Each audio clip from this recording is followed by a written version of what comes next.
بصوا يا جماعه، العماره اللي قدامكم دي او البنايه اللي قدامكم دي 20 دور.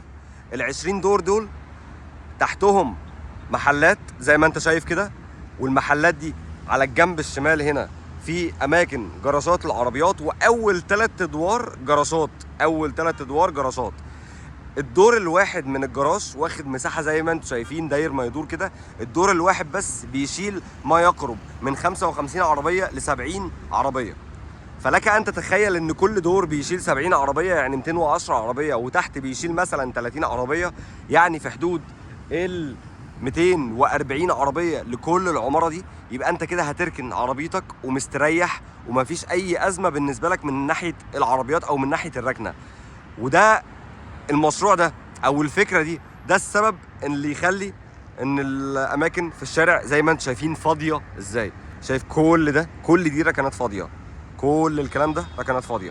ومش دي بس العماره الوحيده يا جماعه اللي هي عامله الموضوع ده. يعني بص، في عماره هناك اهي، العماره دي اهي، دي عامله برضو نفس الكلام. اول 3 ادوار جراشات للعربيات، ودي منظر العماير. عندك مثلا العماره اللي هنا دي اللي هي اللي قدام دي عاملين اول دورين والدور الارضي بس.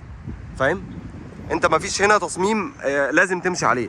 هو انت لازم تعمل جراج، لازم تعمل جراج للسكان، لكن مش لازم تعمل مثلا اول دورين او اول 3 ادوار. عندك بقى الصرح اللي هناك ده، بص ده، شايف العماره دي؟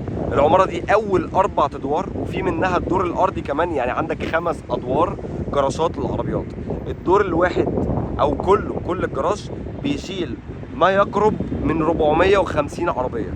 انا عايز اوريكم العماره كلها او البنايه كامله، بس للاسف علشان العماره اللي جنب دي واخده مساحه كبيره فهي مش باينه. لكن اللي هناك ده فعلا يا جماعه صرح كبير جدا جدا. ايه رايكم في شكل العماير؟